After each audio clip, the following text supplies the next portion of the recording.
यही वो भुला हुआ महल है जहाँ विचित्र सन्नाटा एक आवाज की तरह शहर के सामान्य शोर को तोड़ता है।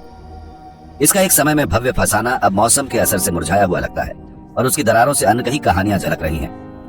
जंग लगी और चिड़चिड़ाती फाटक की हवा में झूलन एक ऐसी दुनिया की ओर आमंत्रित करती है जो असामान्य है।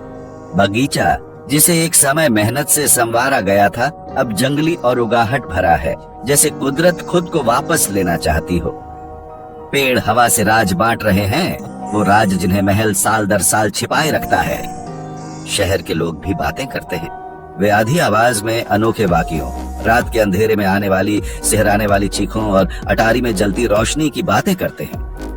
लेकिन क्या अगर मैं आपको बताऊं कि यह घर उतना बेसुरा नहीं है जितना लगता है। रात के अंधेरे में जब शहर सो रहा होता है, महल जीवित हो उठता है। समय और उपेक्षा से क्षतिग्रस्त इसकी पत्थर की दीवारें अदृश्य की कहानियां फुसफुसाने लगती हैं। इसकी शुरुआत अटारी में एक रोशनी की झिलमिलाहट से होती है। नगरवासी कसम खाते हैं कि उन्होंने इसे अंधेरे में भूत या वॉल्ट्स की तरह नाचते हुए देखा है। फिर भी अटारी वर्षों से खाली पड़ी है, केवल धूल और भूली हुई यादें ही उसमें समाई हैं। फिर वहां संगीत है, पियानो की धीमी अलौकिक ध्वनि जो मनोर की टूटी खिड़कियों से आती है। यह एक ऐसी धुन बजाता है जो अत्यंत सुंदर और अत्यंत भयावह दोनों है। एक ऐसा गीत जो किसी दूसरे युग, किसी दूसरे समय की प्रतिध्वनि लगता है। हालांकि जब से इस मनोर के अंतिम निवासी गुमनामी में खो गए हैं, तब से पियानो शांत और अछूता है। ऐसा लगता है मानो पुराना वाद्य यंत्र अपनी कहानी कहने के लिए तरस रहा है। रहस्यों की एक सिंफनी जो बहुत लंबे समय से खामोश कर दी गई थी। लेकिन सबसे अधिक रोंगटे खड़े कर देने वाली घटनाएं हैं छायादार आकृतियां। वे क्षणभंगुर हैं, हमेशा आंख के कोने से देखे जाते हैं। धुएं की तरह जैसे ही आप उन पर ध्यान केंद्रित करने की कोशिश करते हैं, वे विलीन हो जाते हैं। वे अजीब अनुग्रह के साथ महल के भव्य हॉलों और लहरदार सीढ़ियों से गुजरते हैं। ये आत्माएं बेहद चालाक हैं, हमेशा दृष्टि से बाहर लेकिन कभी भी दिमाग से बाहर नहीं। उन्हें एक आत्मिक बैले में फंसा हुआ लगता है, हमेशा मानव दुनिया के किनारे पर नाचते रहते हैं। ये अजीब घटनाएं इस शहर के लोक कथाओं का हिस्सा बन गई हैं। चटखारी आग और धुंधली दावतों में साझा की गई कहानियां। अदृश्य निवासियों के साथ यह महल रहस्य और दिलचस्पी का प्रतीक बन गया है। यह एक शांत प्रहरी की तरह खड़ा है, एक बीते युग की विरासत जो परछाइयों में विलीन होने से इनकार कर देता है। और फिर भी किसी ने इस घर में दशकों से कदम नहीं रखा, या यही सोचा गया था। यह महल अपने रहस्यों को करीब से संजोए रखता है, धूल और आत्मिक फुसफुसाहटों के परतों में लिपटा हुआ।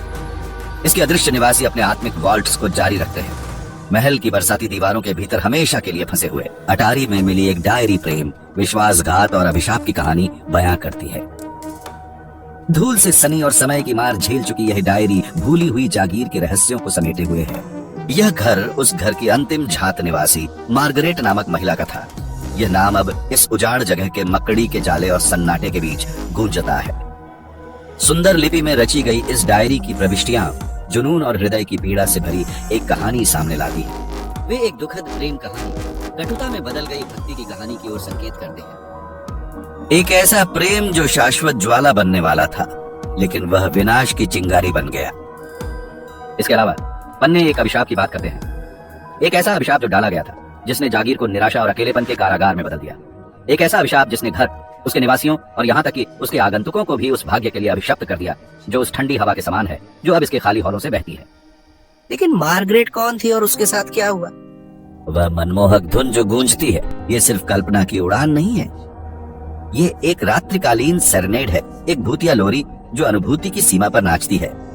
ये एक भूतिया पियानो की लय है जिसके सुर रात की गति के साथ उठते और गिरते हैं।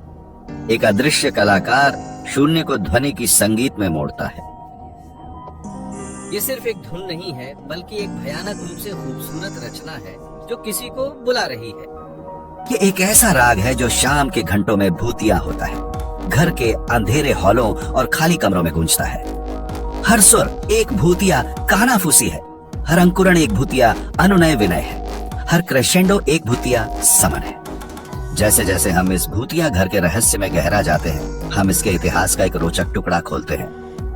मार्गरेट घर की मालकिन पियानो के प्रति गहरी लगाव रखती थी। यह उसका पसंदीदा वाद्य यंत्र था, उसका अकेलेपन में साथी।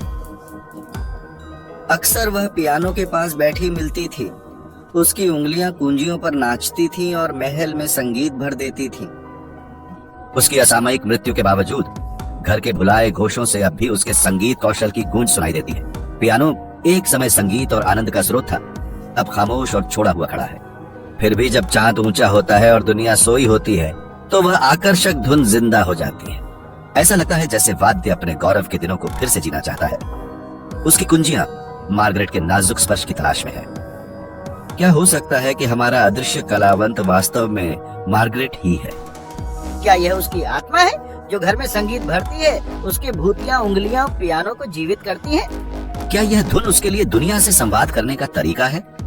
कब्र से परे का एक भूतिया संदेश ये दिखाता है कि मौत के बाद भी मार्गरेट और उसका संगीत चुप नहीं रहा। क्या मार्गरेट अपने समय के बाद भी अपना प्रिय पियानो बजाती रहती है? घर में एक अदृश्य उपस्थिति है, एक अवशेष आत्मा। तुम इसे नहीं देख सकते लेकिन तुम इसे महसूस कर सकते हो। जैसे तुम्हारी गर्दन पर ठंडी हवा की हल्की झोंक, ये तुम्हारी रीढ़ में कंपी भर देता है। ये एक अजीब सी अनुभूति है। हवा में एक अनिर्वचनीय ठंडक जो दिन की गर्मी को चुनौती देती है। अब मैं यह नहीं कहना चाहता कि यह कोई भूत है। आखिरकार ये एक भारी शब्द है जिसमें ऐसी निहितार्थ छिपे हैं जो हम में से सबसे साहसी को भी कंपा सकते हैं। लेकिन अफवाहें, ओह अफवाहें, वे इस पुरानी हवेली के इर्द गिर्द दशकों से घूम रही हैं। पीढ़ी दर पीढ़ी एक संरक्षित पारिवारिक निधि की तरह आगे बढ़ाई जाती है। फुसफुसाहटें एक अनदेखी रहने वाले के बारे में बताती हैं, एक आत्मिक आकृति जो अभी भी इस भुलाए हुए महल के हॉलों में घूमती है। तुम इसे नहीं देख सकते लेकिन तुम इसे महसूस कर सकते हो। ये केवल ठंडे धब्बे नहीं हैं जो कभी कभार कुछ कमरों में उभरते हैं, हालांकि वे निश्चित रूप से घबराहट पैदा करते हैं। ये एक एहसास है कि तुम्हारा निरीक्षण किया जा रहा है, एक अनुभूति है कि तुम अकेले नहीं हो, भले ही तुम जानते हो कि तुम अकेले हो। फिर महक भी तो है, एक महिला की खुशबू की हल्की, लगभग अनुभूत न की जा सकने वाली महक हवा में लहराती है। ये पुरानी शैली का इत्र है, किसी और युग की याद दिलाता है। ऐसी खुशबू है जो आपके साथ रहती है, जिससे आप रुक जाते हैं और सोचने लगते हैं। मार्गरेट नाम इन अजीब घटनाओं से जुड़ा हुआ है। वो मैनर की आखिरी मालिक थी, एक रहस्यमय और दिलचस्प औरत। वो बिना किसी निशान के गायब हो गई, सिर्फ अपना डायरी छोड़ गई जिसमें कूट लेखन वाले प्रविष्टि थे और एक पुरानी घिनौनी मेलोडी जो अभी भी घर में गूंजती है। क्या वही है? क्या वही मार्गरेट है जो अभी भी लटकी हुई है, आगे बढ़ने में असमर्थ? क्या उसकी ही अदृश्य उपस्थिति है जिससे घर को एक भयानक प्रतीक्षा की भावना भर जाती है, एक भूतिया स्मरण, एक पूर्व जीवित जीवन का? या फिर ये सब सिर्फ कल्पना की उपज है जो मैनर की अफवाहों और भौंकी वातावरण से बढ़ती है? क्या मार्गरेट अभी भी इस घर में फंसी हुई है, आगे बढ़ने में असमर्थ? सवाल यही है जो बना रहता है, ठीक इस भुलाए हुए मैनर की अदृश्य उपस्थिति की तरह। एक सवाल जिसका जवाब अभी भी बाकी है। एक रहस्यमय ही खौफनाक मौजूदगी है। घर का रहस्य, डायरी और अनदेखी मौजूदगी का रहस्य अनसुलझा ही रहेगा। हम इस भयानक तान से गुजरे हैं। डायरी को खोदकर निकाला गया है, अनदेखे रहने वाले और भुलाई हुई रीत नीति से गुजरे हैं। इस पहेली के हर टुकड़े ने हमारी कहानी में एक नया रोमांच जोड़ा है। घर के करकराहट भरे फर्शों और हवा में सुरसुराहट भरे गलियारों में पुराने जमाने की एक धुंधली महक है। ये बस एक पुराना घर ही नहीं है, ये उनकी कहानी का वाहक है जिन्होंने इस घर के रास्तों पर कदम रखे थे। हमने जो डायरी पाई थी, धूल से लिपटी हुई और पुरानी पड़ी थी, वो एक गुजरी दुनिया की खिड़की थी, एक दुनिया जहाँ हंसी और दुख साथ साथ गूंजते थे। याद है उन अनदेखे रहने वालों को? हाँ बिल्कुल, वो भूतिया मौजूदगी जिसने हमारी कमर पर सिहरन दौड़ा दी थी, वो अनजान साया जो हमारी कॉर्नर में नाचता रहता था। रातों की खामोशी में वो फुसफुसाहटें, ये हमारे मन की उड़ान नहीं है, बल्कि एक अनकही कहानी के टुकड़े हैं। पुज्जल का हर टुकड़ा दिलचस्प है, पर पूरी तस्वीर अभी भी छिपी है। हम इस राज के सूत्रों को जोड़ने की कोशिश की है, पर ये कालीन अभी अधूरा है। डायरी सब कुछ नहीं बताती, ये राग सिर्फ एक भुलाई हुई गजल का टुकड़ा है, अनदेखी मौजूदगी और अनसुलझा पहेली। अनुत्तरित सवाल हवा में लटके हैं, जैसे पुरानी चिट्ठी और फीकी स्याही की महक। मनोर के मूल निवासी कौन थे? उनकी विदाई या शायद मौत का कारण क्या था? रात की गहरी घड़ी में ये भयानक राग क्यों बजता है? और कौन या क्या है वो अनदेखी मौजूदगी जो मैनर के हर कोने में घूमती रहती है? शायद सबसे बड़ा सवाल ये है, क्या हम कभी इस राज को पूरी तरह सुलझा पाएंगे, या फिर ये एक अनसुलझी पहेली बना रहेगा, आधी कहानी, आधा गीत, आधी देखी भूत? पर कौन जाने इस पुराने मैनर की दीवारों में और कितने राज छिपे हैं। पता लगाना बाकी है।